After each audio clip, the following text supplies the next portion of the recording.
Mis ojos se consumen por las lágrimas, hierve mis entrañas. Mi hiel se derrama por tierra a causa de la destrucción de la hija de mi pueblo. Cuando niños y lactantes desfallecen en las calles de la ciudad, dicen a sus madres: ¿dónde hay grano y vino? Mientras desfallecen como heridos en las plazas de la ciudad, mientras exhalan su espíritu en el regazo de sus madres. Las manos de mujeres compasivas cocieron a sus propios hijos, que les sirvieron de comida a causa de la destrucción de la hija de mi pueblo. El Señor ha cumplido su furor, ha derramado su ardiente ira y ha encendido un fuego en Sión que ha consumido sus cimientos. Lo más difícil en la vida de un creyente es sufrir a causa de las pruebas de nuestra fe. No vamos a negar que el sufrimiento que viene por las pruebas de fe es duro y es difícil, porque a toda prueba de fe le acompañan tentaciones. Tentaciones de dudar de Dios, de pensar de que Dios ha sido vencido, de que Él no está con nosotros, tentaciones de pensar que estamos solos y hemos sido abandonados. No solamente es el dolor que experimentamos lo difícil, sino la tentación que acompaña al dolor. Pero aún más difícil que las pruebas de fe es el castigo de Dios. Si hay algo que nos enseña la Escritura, que no es lo mismo sufrir una prueba de fe que sufrir por nuestros pecados. No es lo mismo una prueba de fe que ser disciplinados o castigados por Dios como juicio por nuestros pecados. Son dos cosas muy diferentes. Y estoy hablando de cristianos, no estoy hablando del impío, estoy hablando de cristianos. No es lo mismo que un cristiano sufra a causa de una prueba de fe, que un cristiano sufra las consecuencias de sus propios pecados a manera de juicios o disciplina que Dios envía precisamente para que se arrepienta de esos pecados. En la historia de Israel, nosotros vemos en el Antiguo Testamento que la peor hora que enfrentó en su historia fue la destrucción y el exilio en el 586 antes de Cristo.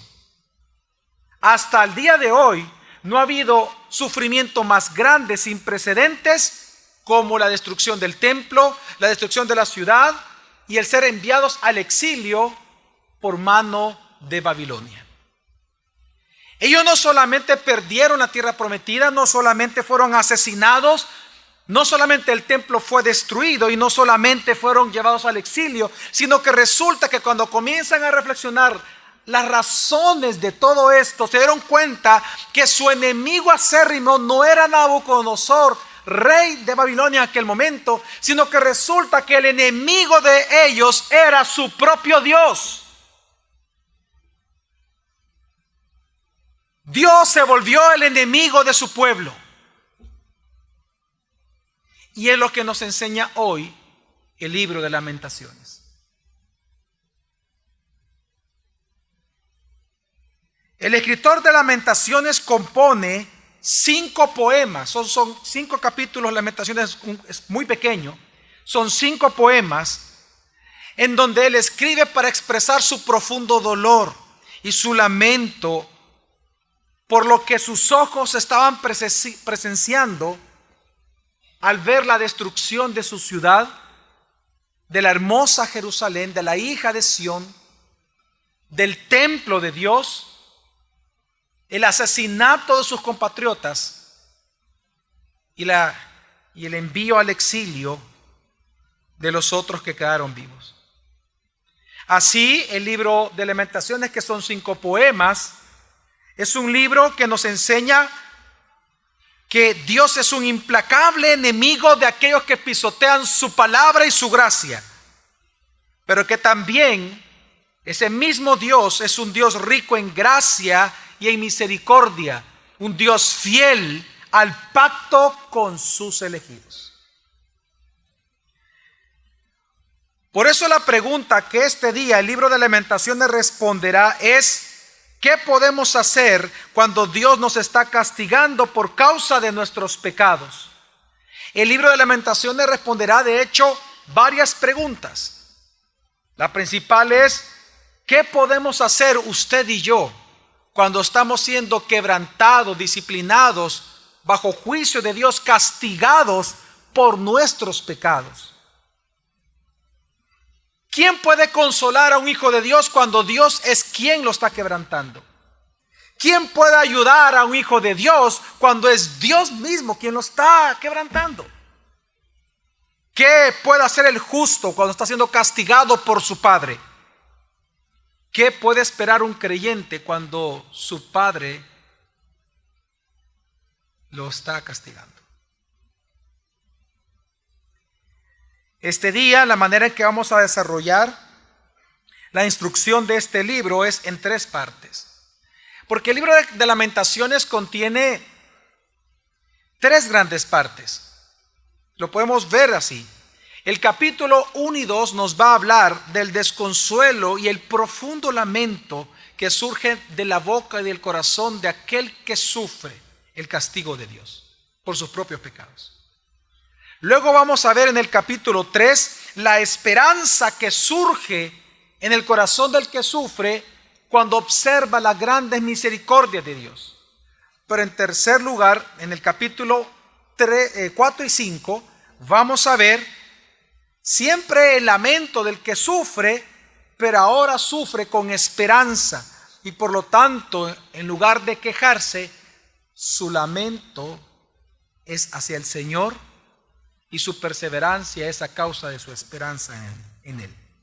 Así que en estas 3 partes vamos hoy en esta mañana a trabajar. Por tanto, nosotros vamos a ver en esta mañana el desconsuelo y el lamento del que sufre el castigo de Dios. Si usted me acompaña al libro de Lamentaciones, que está después de Jeremías, usted va a encontrar de que el capítulo 1 describe la terrible angustia de Jerusalén y su lamento por no encontrar consuelo en nadie. Nosotros leemos en el versículo 12 de dicho capítulo 1 lo siguiente, dice: vosotros, todos los que pasáis por el camino, ¿no os importa esto? Observad y ved si hay dolor como mi dolor, con el que fui atormentada, con el que el Señor me afligió el día de su ardiente ira. En el capítulo 1 nosotros vemos cosas muy interesantes.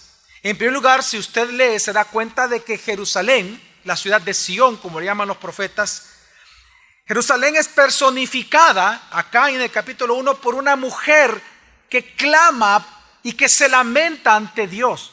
Una mujer que está en luto porque está muriendo y está viendo morir a sus familiares. Es una mujer que está clamando por su dolor, pero a la vez no es consolada por nadie. De hecho, la palabra que más se repite en el capítulo 1 es: no tiene quien la consuele, hablando de Jerusalén.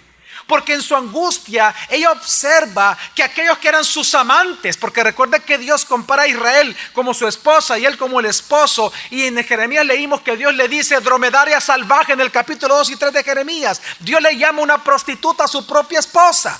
Por lo tanto, aquí vemos, y dice la misma Jerusalén, que ni siquiera sus amantes con el que ella se acostaba antes, ni siquiera ellos ahora han salido a su rescate, porque resulta que aquellos que eran sus amigos ahora son sus enemigos, y aquellos que eran sus amantes ahora la desprecian. Vemos entonces en el capítulo 1 que también la razón de su sufrimiento, la razón de su aflicción, ella reconoce que es la ardiente ira de Dios que le ha infligido justamente dicha aflicción. Y es lo que leemos nosotros en el versículo 12. Dice: observad y ved si hay dolor como mi dolor, con el que fui atormentada, con el que el Señor me afligió en el día de su ardiente ira. Ella reconoce que esta aflicción de Dios, este castigo de Dios es justo por los pecados que ella como esposa o como hija ha cometido. Por eso es que en el versículo 18 del mismo capítulo dice: el Señor es justo. Claro que el Señor es justo. El Señor es justo en su castigo. Ella lo reconoce Y dice, pues me he rebelado contra su mandamiento. Ella reconoce como mujer afligida que su aflicción no es por gusto. Ella reconoce que la ira de Dios no es una ira, que no es un arranque de ira de Dios, sino que la ira de Dios es la expresión justa de su indignación en contra del pecado. Dios es airado. Dios es ira. Él es fuego consumidor. Y cuando Él decide enviar su juicio o su castigo sobre un hijo desobediente, Él lo va a hacer. Y mientras lo haga, no lo va a perdonar. Su ira es implacable. Él va a cumplir su palabra. Todo lo que Él dijo, Él lo va a hacer. Y aunque el hijo clame y le diga, Señor, para tu mano, el padre va a infligir la vara sobre el hijo. Aunque el hijo ponga la mano y quiere decirle, no me castigues con vara, el padre le va a dar vara a su hijo. Porque la ira de Dios es implacable. Pero en este versículo donde ella dice, el Señor es justo, pues me he rebelado contra su mandamiento, dice algo importante para nosotros hoy.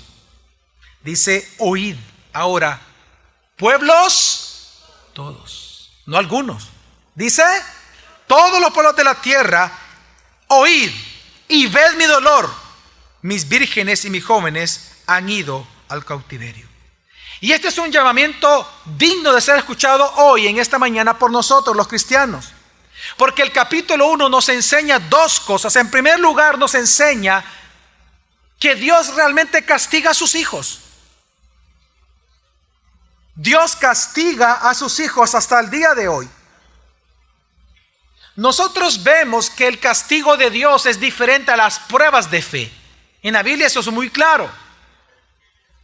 Hay un pensamiento religioso dentro de los cristianos, dentro de algún círculo cristiano que dice, que piensa que Dios no castiga a sus hijos, que Dios solo prueba a sus hijos la fe. No, Dios castiga a sus hijos. Lo enseña el Nuevo Testamento. Hay varios versículos y textos que no lo enseñan. Porque Dios es un padre y nosotros pecamos. ¿Qué sucede cuando un cristiano, un hijo de Dios, no confesando su pecado, se dedica a practicar un pecado que tarde o temprano Dios lo va a disciplinar? Eso no es una prueba de fe, eso es una disciplina por su pecado. No es lo mismo sufrir una prueba de fe, que simplemente es cuando Dios le envía y no siempre es a causa de un pecado, como el caso de Job, por ejemplo. Esa es una prueba de fe, pero eso no es lo mismo que sufrir el castigo por un pecado cometido o practicado por un tiempo. Aquí nosotros vemos en el capítulo 1 de que Israel, como pueblo de Dios, se había estado rebelando por Dios por casi 1000 años. Para aquellos que piensan que Dios no es paciente, cuando uno lee estas cosas dice, pero ¿y por qué Dios hizo esto? Dios esperó por 1000 años. Por 1000 años Dios les envió profetas, le envió reyes, les dijo, miren, cuidado, están infraccionando en contra de mi pacto. Recuerde que el pacto que Dios hizo con Moisés no solamente habla de bendiciones, también habla de maldición. Claro, recuerde Deuteronomio y Levítico. Estas son mis bendiciones si ustedes obedecen al pacto, dice el Señor. Y estas son mis maldiciones. Y está la gran cantidad de maldiciones, pues todas se cumplieron aquí. Dios es un Dios paciente. Él estaba esperando que se arrepintieran, pero no lo hicieron. Y resulta que ahora entonces envía juicio sobre sus hijos. Es que lo que nos enseña Lamentaciones es que el juicio de Dios no es sobre naciones paganas. ¿Sobre quién era el juicio? Sobre su pueblo. Si nosotros recordamos las enseñanzas que traemos en las últimas semanas del Evangelio del Antiguo Testamento, si recordamos cuando predicamos de Isaías y la semana pasada de Jeremías, Dios nos enseñó de que ese remanente que iría en cautiverio a Babilonia, ellos eran sus escogidos. Pero entonces vemos aquí que Dios disciplinó a sus escogidos, quebrantó a sus escogidos, los quebró el Señor. Es juicio sobre ellos, juicio sobre el remanente, juicio sobre su pueblo. A un rebelde, a un rebelde. A un rebelde. Pero era su pueblo.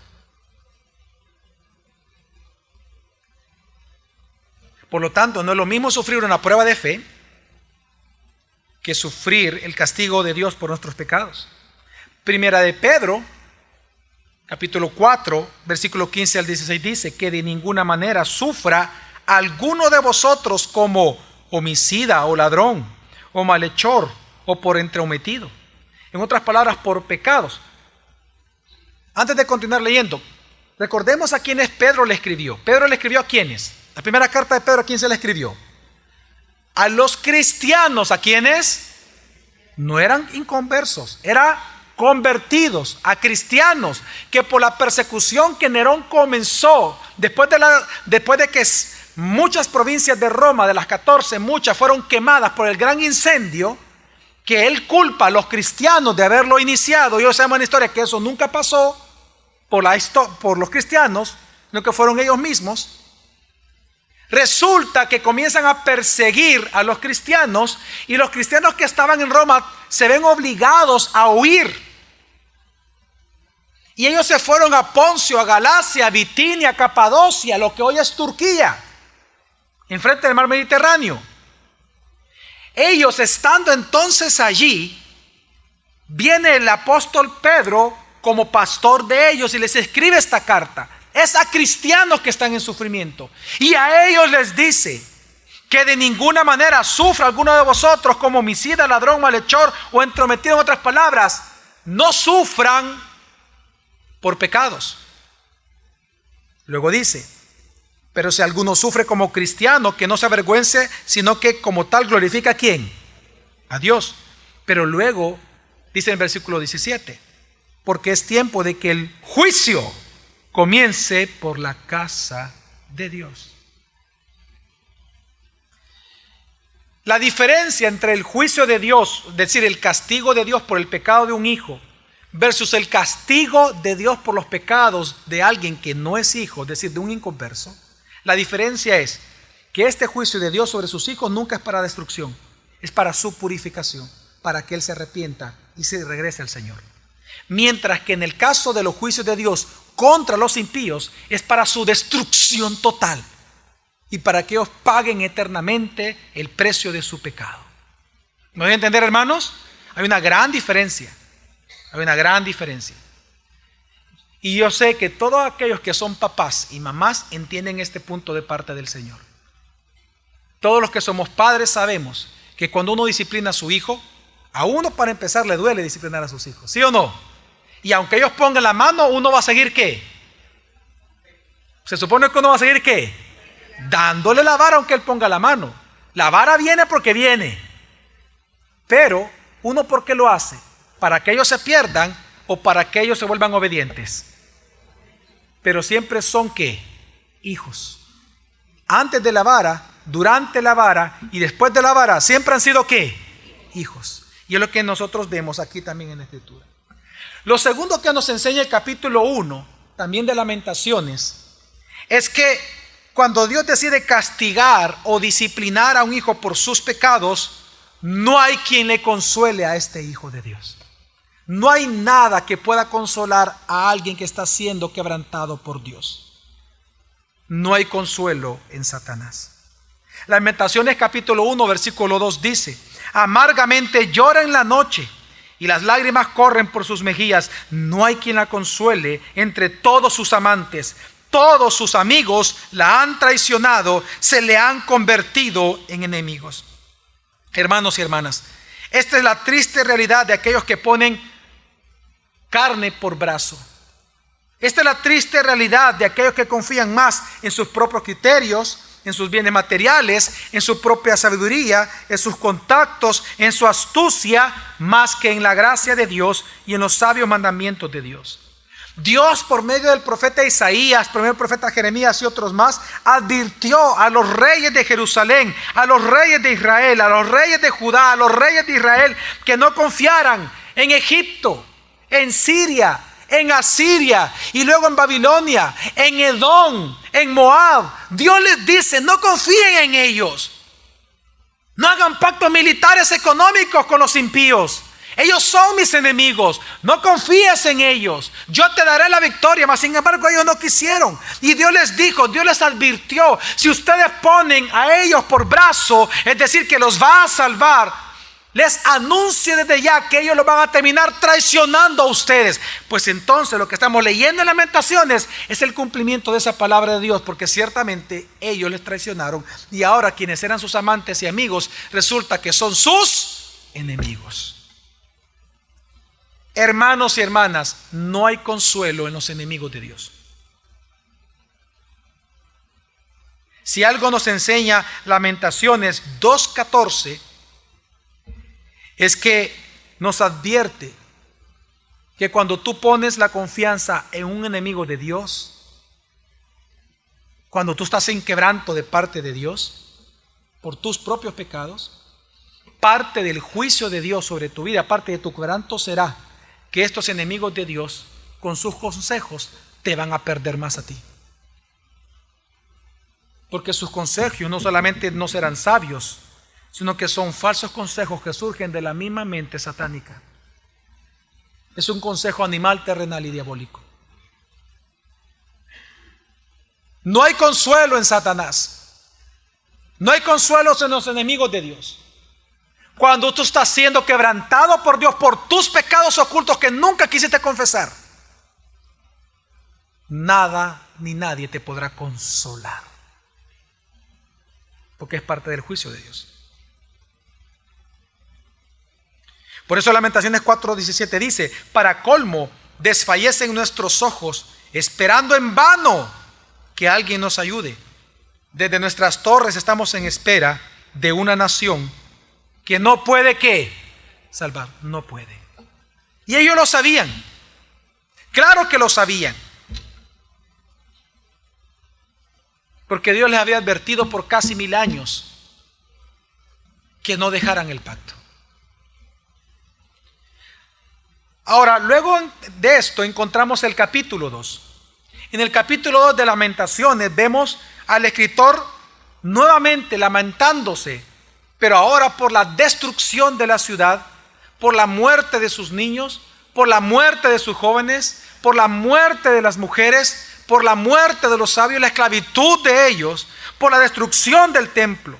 Por eso es que si en el capítulo 1 la palabra que más se repetía era no hay quien la consuele, en el capítulo 2 la palabra que más se repite es Dios destruyó. Y este es el lamento del capítulo 2, que Dios fue quien destruyó su propio templo,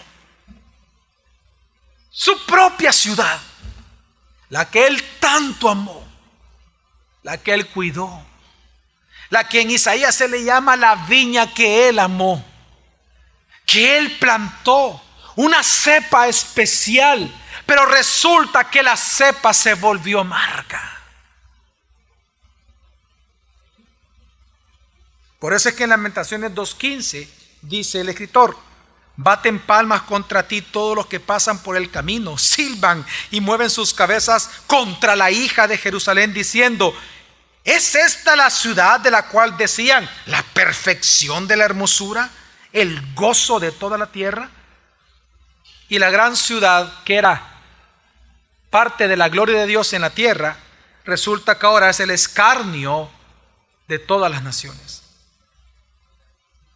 Por eso es que en el capítulo 1, regresando al capítulo 1, si la pregunta que nunca se responde es ¿quién puede consolar a Jerusalén bajo el juicio de Dios? La pregunta que surge en el capítulo 2 está en el versículo 2:13, dice al final: ¿quién te podrá sanar? Así que en los primeros 2 capítulos lo único que vemos son lamentaciones, puras lamentaciones. No hay esperanza, hay mucho dolor. En 2 capítulos, 2 preguntas que no se responden: ¿quién te podrá consolar? ¿Y quién te podrá qué? Sanar. En estos 2 capítulos no hay quien responda, porque la respuesta se encuentra en el capítulo 3, que nos dice que la esperanza del que sufre está en la misericordia de Dios quien te está quebrantando a ti. Si en el capítulo 1 nosotros vimos que Jerusalén es personificada por una mujer de luto, en el capítulo 3 vemos ahora que el escritor se pone como un personaje que sufre. Y aparece un misterioso personaje, un sufriente. Un sufriente que dice en el versículo 1, yo soy el hombre que ha visto la aflicción bajo la vara de su furor. Y digo que es de manera extraña porque si usted comienza a leer del versículo 1 al 17, usted va a encontrar que este hombre que sufre, que ha visto la vara de Dios sobre sí mismo, ocupa palabras como los salmos que hablan de un siervo que sufre. Habla también con palabras de un hombre que sufre como Job. Y también habla palabras de aquel siervo sufriente que encontramos en Isaías. Un hombre interesante.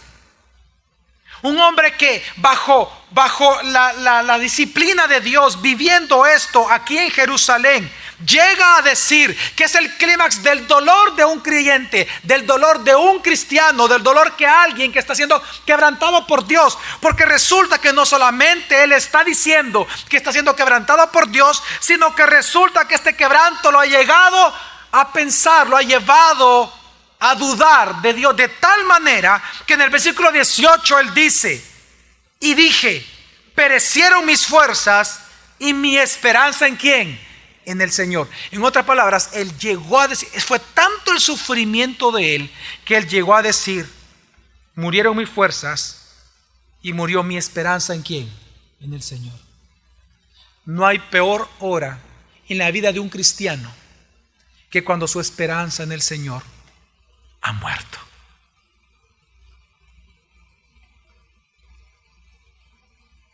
¿Se acuerdan ustedes cuando Jesús llamó a Pedro y le dijo: Pedro, Satanás os ha pedido para zarandearte? Una cosa le pido a mi Padre. Una, no dos. No dos, Pedro, no. Una. Que no sufras. ¿Eso le dijo Jesús? No. Que Dios te dé un carro. Que pactes con Dios con $5 para que Él te dé una casa de $1 millón.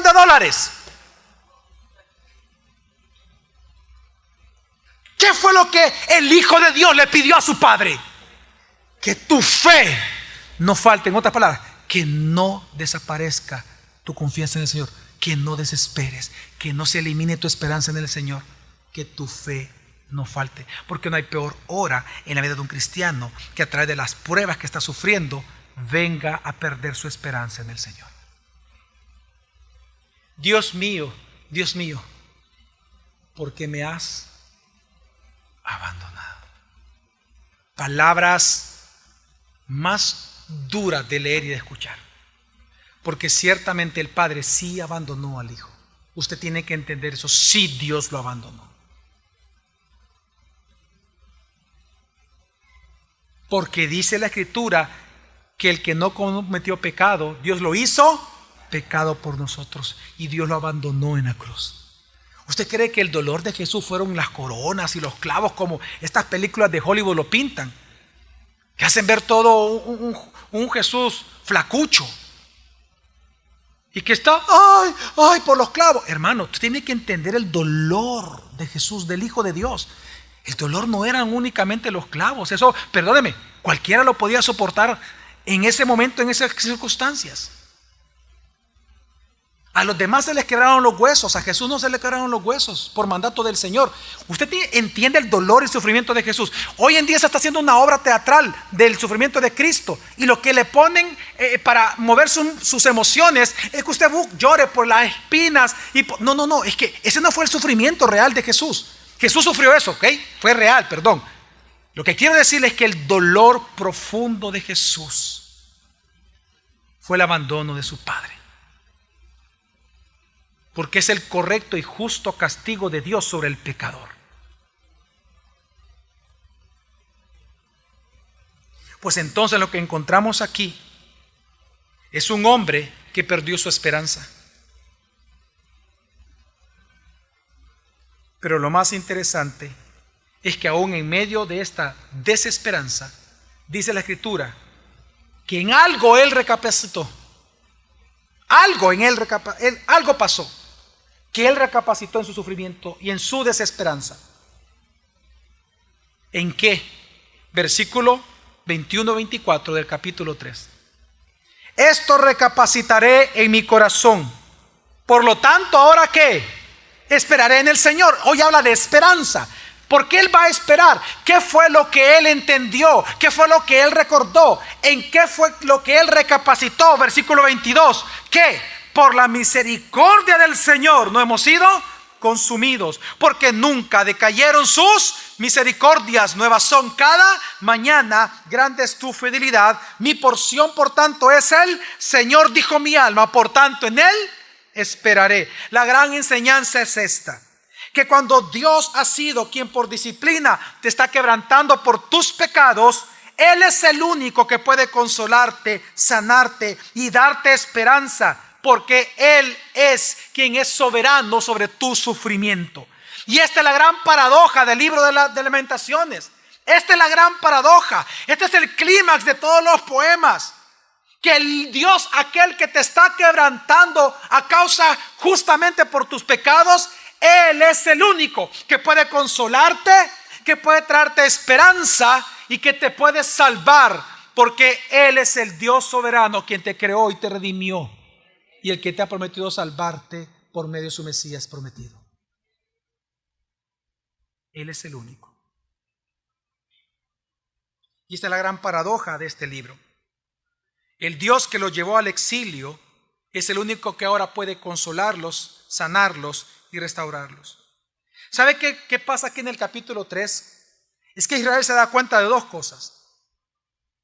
Al ellos ver su sufrimiento, recordaron que eso Dios ya se lo había anunciado. Dice Lamentaciones 2:17: Jehová ha hecho lo que tenía determinado, ha cumplido su palabra, la cual él había mandado desde tiempo antiguo, destruyó y no qué. O sea, lo que están diciendo ellos es que ellos reconocieron de que Dios fue fiel en cumplir su palabra de quebranto. Dios les prometió, les dijo: si ustedes desobedecen al pacto, todas estas maldiciones del pacto yo se las voy a traer. Van a perder la tierra, van a perder mi presencia, van a perder el templo, van a perderlo todo. ¿Sí o no se cumplió? Hermanos, ¿sí o no se cumplió? Entonces, cuando ellos se dan cuenta de eso, de que eso que estaban sufriendo ya le había sido anunciado desde antes, dijeron: Dios es fiel en ejecutar sus juicios de maldición, en ejecutar sus castigos por el pecado.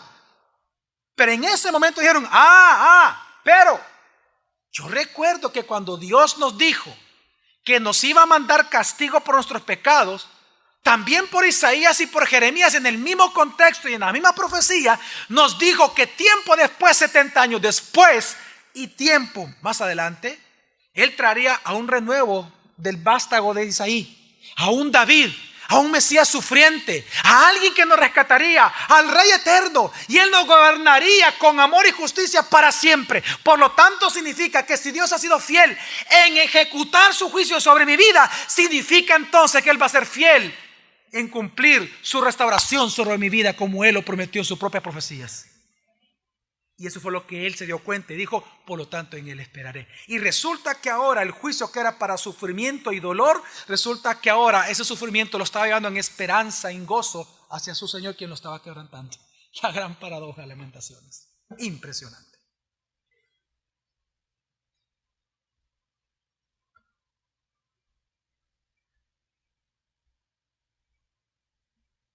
Por eso es que lo que enseña este capítulo es que Israel, al darse cuenta de que Dios fue fiel en cumplir sus advertencias, las maldiciones del pacto, eso también significaba de que Dios cumpliría las promesas de restauración por medio de aquel Mesías rey, siervo sufriente, profetizado por Isaías, y por medio del David, sacerdote y rey prometido por el profeta Jeremías. Lo que ellos recordaron es que Dios es fiel tanto para ejecutar sus juicios, como fiel para ejecutar su salvación y restauración por medio del Mesías. Por eso es que en Lamentaciones 3, 31 al 33, el profeta dice: porque el Señor no desecha para siempre. Antes, sí aflige, también se compadece según la multitud de sus misericordias, porque no aflige ni entristece voluntariamente a los hijos de los hombres. Qué hermoso que aquel que estaba sufriendo reconoce, porque el Señor no desecha para siempre. ¿Tú estás siendo quebrantado por Dios? ¿Tú te has mostrado rebelde en algún área de tu vida, algún pecado que tú sabías que estabas cometiendo como hijo de Dios y te deleitaste en él? Tal vez eras fiel en unas partes de tu vida, pero en otras no. Y tal vez tú pensaste de que Dios es bonachón, buena onda, y que Él se hace el de ojo pacho con tu pecado, como dice Eclesiastés, ¿verdad? Eclesiastés dice que por cuanto muchas veces para el hombre Dios retarda sus juicios, entonces cada uno hace lo que bien le parezca. No.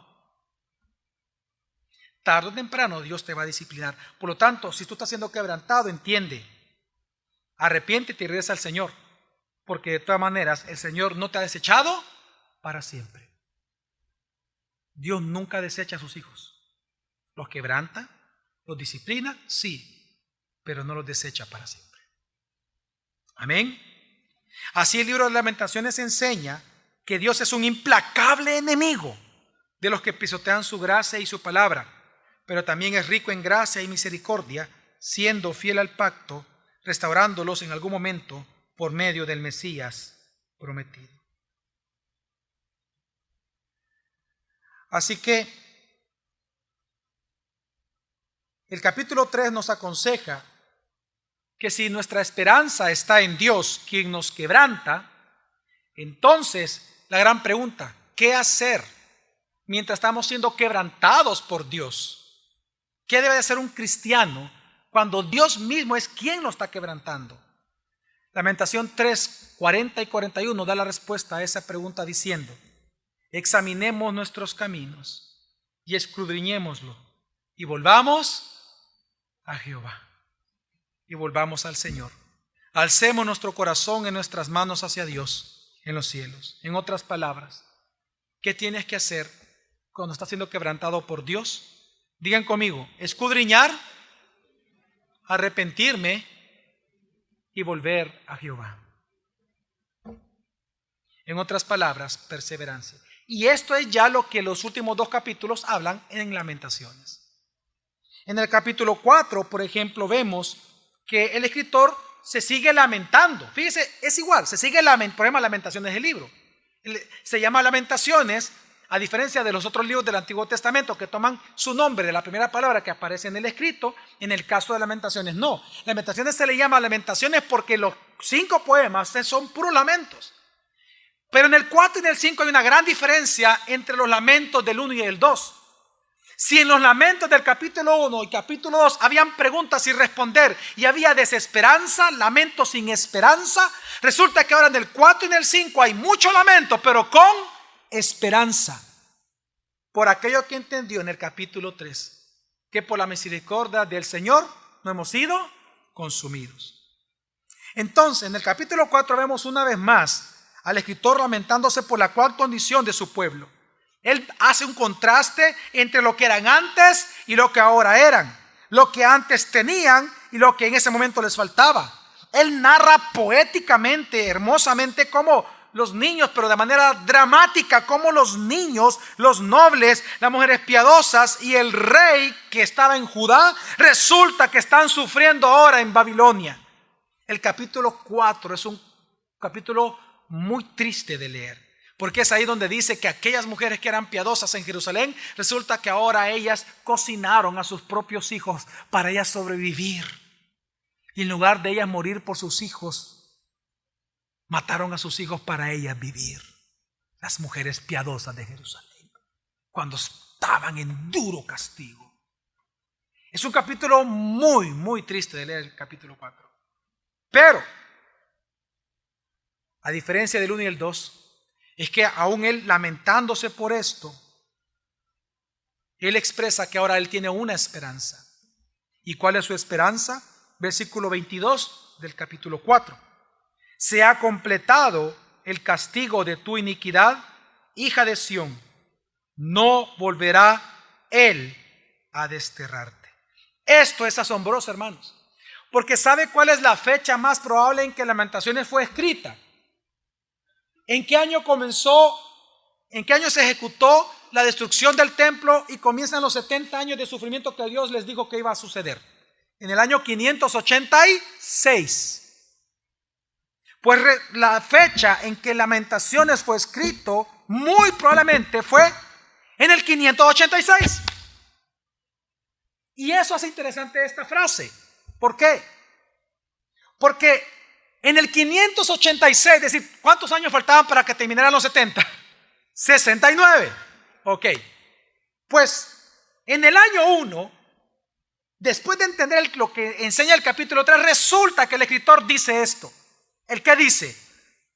Hija de Sión, alégrate por algún momento en medio de tu dolor, porque se ha completado tu castigo. Dios jamás volverá ¿a qué? A desterrarte. ¿Pero y cómo les dice eso si estaban en el año qué? 1. Porque el justo, ¿por qué vive? Y él estaba convencido, es que él entendió. Ok, se está cumpliendo aquello que dijo Isaías y Jeremías de la destrucción. En 69 años se tiene que cumplir lo que Dios prometió de la liberación. Así que, hija de Sión, en medio de tu lamento y tu dolor, gózate y ten paz en tu mente de que dentro de 69 años Dios ciertamente te va a salvar. Y eso es hermoso. Porque nosotros hoy estamos sufriendo en este mundo, ¿sí o no? Pero solo somos peregrinos y extranjeros. Nosotros caminamos por vista o por fe. Por fe, ¿por qué? Porque aún en medio del sufrimiento estamos esperando el día en que vamos nosotros a recibir por regalo de Dios paz, gozo en el Señor eterno, cuando Cristo venga por segunda vez. Y no solamente eso dice en el versículo 22, terminemos de leerlo, dice: mas castigará tu iniquidad, hija de Edom, pondrá al descubierto tus pecados. En otras palabras, no solamente el escritor anuncia esperanza al pueblo, sino que ahora también le anuncia que Dios va a ser quien va a castigar a sus enemigos. Y esto, hermanos, es importante para nosotros. Cuando tú estés en tiempos de sufrimiento o de quebranto y Dios está ocupando a alguna persona, alguna institución, un grupo de personas para que tú sufras, hermano, no tomes venganza contra ellos. Déjale esa justicia de Dios a Dios. Amén. Mía es la venganza, dice él, Señor, yo pagaré. Deja que sea Dios quien te pague a ti. No sé si entendemos esa frase, hermanos. Es que, fíjate bien, si yo viniera y ofendiera a uno de ustedes, usted sentiría que se genera una deuda. Fíjate bien cómo es el asunto. Si yo vengo y te ofendo a ti, tú vas a sentir en tu corazón que yo te debo algo. Y tú vas a sentir que por lo menos lo que yo te debo es una disculpa. Es una deuda. Cada vez que alguien te ofende se genera una deuda. Entonces, esa deuda, tú tienes dos opciones. Si yo te ofendo a ti, o tú me la cobras a mí con tu desprecio, con tu venganza, con que, en el caso de matrimonios, con no tener ya sexo en la cama, con ya no disfrutarse, con que me duele la cabeza, con que voy a llegar tarde a la casa, tengo mucho trabajo, etcétera, etcétera. Tú puedes tomar venganza, que es cobrar la deuda del que te debe porque te ofendió, o dejar que Dios le cobre a él y que Dios te pague a ti. Yo pagaré, dice el Señor.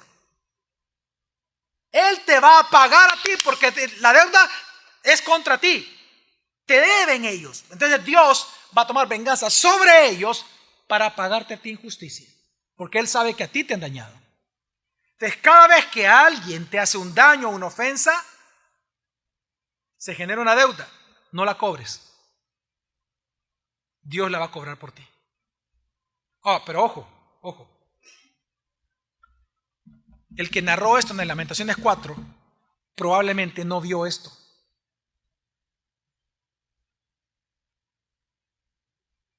¿Qué significa eso? Que aunque tú esperes que Dios haga justicia contra alguien, pueda ser que Dios te lleve antes al cielo sin que tú veas la justicia sobre ese alguien. ¿Significa que Dios mintió? No. Significa que cuando Él venga por segunda vez a ese impío, ahí será su llorar y crujir de dientes por toda la eternidad. Y ahí entonces Dios va a hacer justicia contra tus enemigos.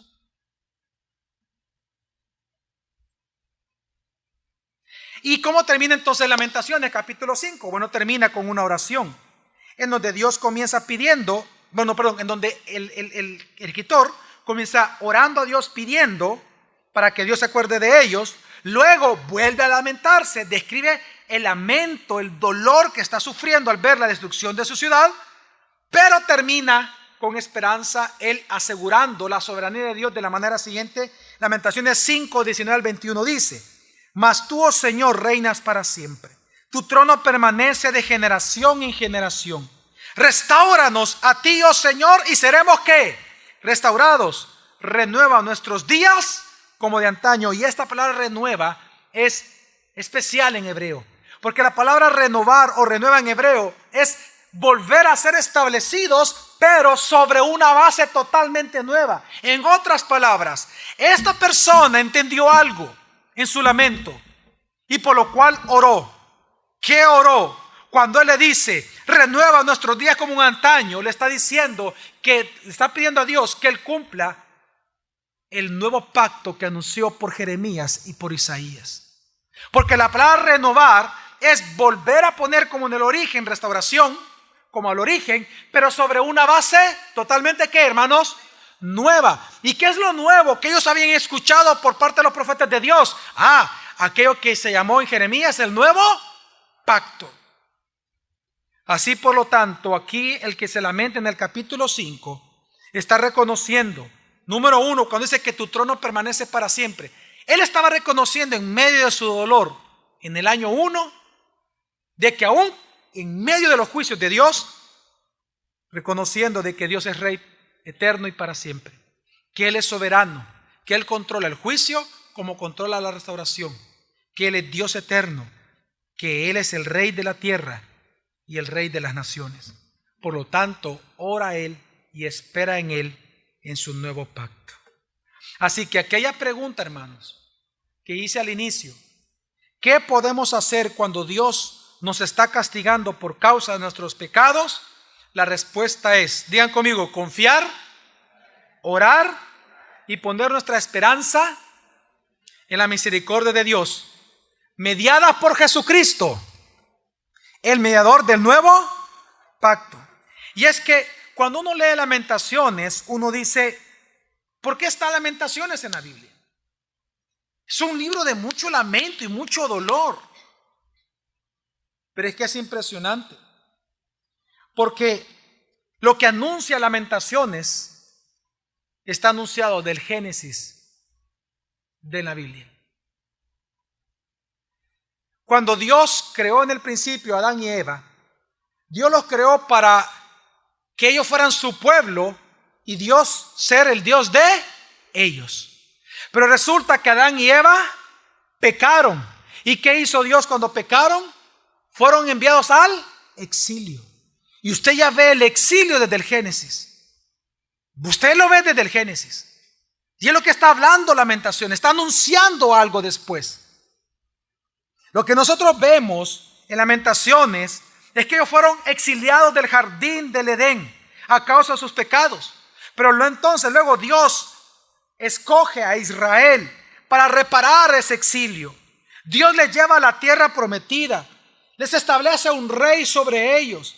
Y ahí tenemos al pueblo de Dios en la tierra de Dios, bajo el gobierno de Dios y bajo la presencia de Dios manifestada en el templo de Dios.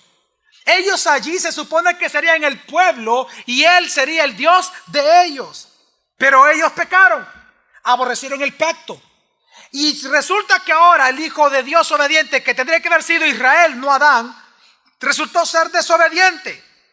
Por lo tanto, fueron exiliados también, al igual que Adán, ya no del jardín del Edén, sino ahora de Jerusalén, la Sión. ¿Pero por qué? Porque resulta que ahora, por tanto, Dios traería al último Adán, al verdadero Israel, al verdadero siervo obediente, al verdadero hijo de Dios, uno que no tendría pecado y que traería el reino de Dios a la tierra. Y ese todos nosotros sabemos su nombre, que es Jesús. Él fue quien sufrió vicariamente por nuestros pecados en la cruz, para traer justicia y perdón para nosotros sus escogidos. Y así por fin y al fin establecer un solo pueblo eternamente en nuevos cielos y nueva tierra, en donde Dios será el Dios de nosotros y nosotros seremos su pueblo. Hermanos y hermanas, sabemos que aún vemos rebelión en la tierra. La humanidad está llena de pecado, pero nosotros, al igual que Israel en aquel momento, solo que en una condición ya de redimidos, estamos esperando y sabemos que Jesús vendrá por segunda vez. Y allí entonces serán los juicios y también la restauración de todas las cosas.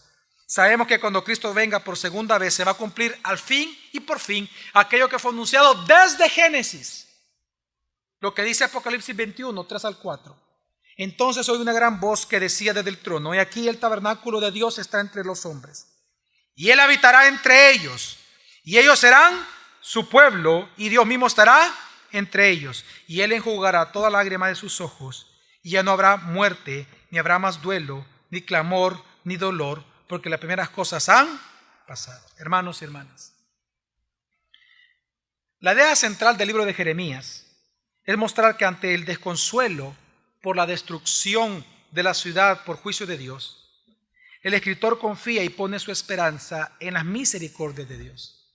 Él reconoce el pecado de su pueblo y ora por la salvación de su pueblo, pero basado en un nuevo pacto.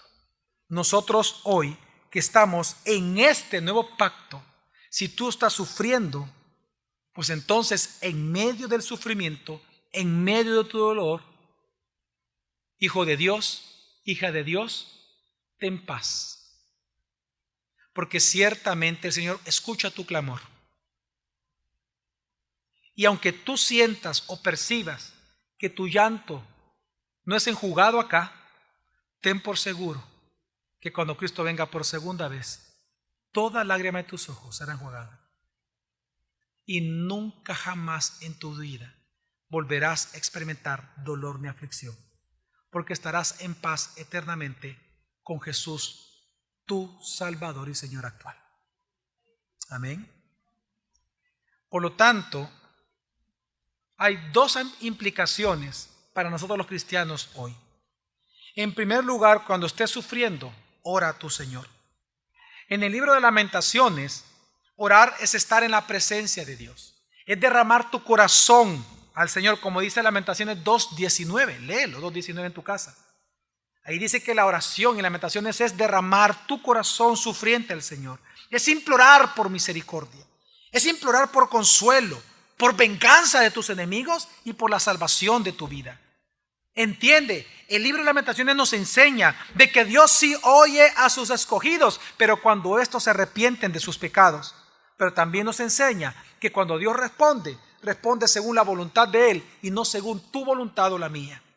Lamentaciones nos enseña que el dolor humano, tu dolor, no es menospreciable ante los ojos de tu Salvador. Nos enseña de que Dios es bueno, hermano. Dios es bueno. Él es misericordioso, pero también Él es justo y airado. Por tanto, un corazón contrito y humillado por sus pecados, jamás Dios lo va a ¿qué? A menospreciar.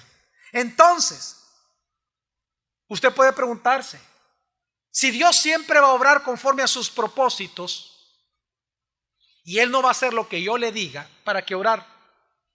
Pues precisamente para eso, para que Dios cumpla sus propósitos y su voluntad, aunque eso implique que tú sigas sufriendo las consecuencias de tus propios pecados. Tú no vas a orar para que Dios, como arte de magia, te quite tu sufrimiento hoy, sino que vas a orar para que Dios lo quite cuando Él quiera. Y vas a orar para alabarlo en medio de tu sufrimiento y para adorarlo en medio de tu sufrimiento. Hermanos, hay una frase que a mí me cae mal. pero me cae re mal. Y que lamentablemente la religión evangélica en El Salvador protestante la ha popularizado. Hasta canción hay de esa frase. ¿Y cuál es la frase? La fe mueve la mano de Dios. Gran herejía. La fe del hombre no mueve la mano de Dios. Lo que mueve la mano de Dios son sus propósitos, sus planes y determinaciones eternas, sus propios decretos, su propia voluntad. Nadie puede mover el brazo de Dios cuando Él lo mantiene. La fe del hombre no mueve a Dios. Lo que mueve a Dios son sus propósitos, su voluntad, lo que Él ha planificado. La fe del hombre no mueve la mano de Dios, pero lo que sí mueve es tus manos en oración para que tú clames a Dios día y noche. La fe no mueve la mano de Dios, la fe no mueve la mano de Dios, pero la fe lo que debería de mover son tus manos en arrepentimiento ante Dios. Eso sí mueve la fe. Léate Santiago. Una fe sin obras es una fe muerta. Tu fe no mueve la mano de Dios, pero sí las tuyas. Para que obres conforme a la voluntad de Dios. Y esas obras, dentro de esas obras está juntar las manos y clamar y orar todos los días ante tu Dios. Ante el Dios verdadero. Así que Dios es bueno. Amén. En segundo lugar, la segunda implicación es que cuando tú encuentres a alguien que está sufriendo por sus propios pecados, no te burles. No digas, esto es impío, tú mereces eso y más. No. Mejor proclama la palabra y cumple tu obra de hacer discípulos en las naciones. Amén. Cuando alguien esté sufriendo por causa de sus propios pecados, proclámale el evangelio. Es interesante que cuando nosotros vemos Lamentaciones, dice Lamentaciones 3, 57 al 58, te acercaste el día que te invoqué, dijiste, no temas. Tú has defendido, oh Señor, la causa de mi alma. Tú has redimido mi vida. Resulta que cuando el escritor se lamenta y ora al Señor, Dios le responde a él. ¿Y la respuesta de él cuál fue? ¿Cuál fue la respuesta de Dios al que sufre, al hijo que sufre? No tengas miedo. ¿Sabe por qué es importante este versículo? Yo no sé si usted sabía que en los 4 evangelios del Nuevo Testamento, el mandamiento que más se repite está escrito de la boca de Jesús. ¿Sabe cuál es? No temáis. Porque resulta que el mismo Salvador, Redentor que aparece aquí, es nuestro Señor y Salvador Jesucristo. Tú estás sufriendo, hermano mío, no temas. ¿Te va a doler? Sí. ¿Vas a llorar? Y mucho, sí. Pero no temas, porque Dios está contigo. Y a los inconversos solo tengo una advertencia. Lamentaciones te enseña que la ira de Dios contra el pecado es implacable. Si tú no te arrepientes de tus pecados, pasarás eternamente como juicio de Dios en el lago de fuego pagando eternamente por tus pecados. Mateo 10:28 dice, y no temáis a los que matan el cuerpo, pero no pueden matar el alma. Más bien temed a aquel que puede hacer perecer tanto el alma como el cuerpo en el infierno. Aquí está hablando de Dios. No le tengas miedo a las maras. No le tengas miedo a aquel que te amenaza con matarte. Mejor teme a aquel que después de que te mate, o si te van a matar o no el día que mueras, Él te puede enviar tu alma eternamente al infierno. El único en la Biblia que tiene tal autoridad y poder es Dios triuno. Por lo tanto, tú, oh pecador, que te has burlado como Edom, como los moabitas, como Babilonia, de los cristianos y del evangelio, este día arrepiente de tus pecados para que Dios, si Él quiere, te perdone por medio de la sangre de Jesucristo. Amén. Vamos entonces a orar.